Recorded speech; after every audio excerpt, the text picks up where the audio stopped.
Hello guys, তুমি সবাই কেমন আছো? আমি তো ভালো আছি। বেগুন ভর্তা দিয়ে ভাত খাবো, তার জন্য বেগুনটা পোড়া দিয়েছি। আমি একটু বসে আছি, বেগুনটা পোড়া হলেই ভর্তাটা মাখিয়ে ভাতটা খাবো।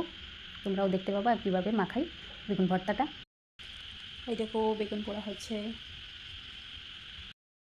দেখো বেগুন পোড়া হয়ে গেছে।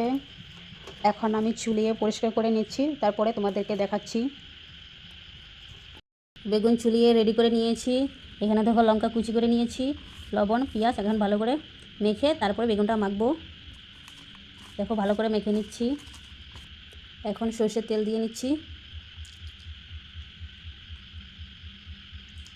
সরষের তেলটা দিয়ে এখন ভালো করে মেখে নেব।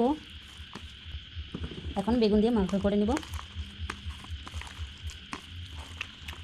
দেখো বেগুন ভর্তাটা বানিয়ে নিয়েছি, বানিয়ে প্লেটে ঢেলে নিয়েছি। এখন দেখতে কত ভালো লাগতেছে, খেতেও কিন্তু দারুণ হয়েছে। তোমাদের ভালো লাগলে লাইক কমেন্ট সাবস্ক্রাইব করতে ভুলবেন না। টাটা।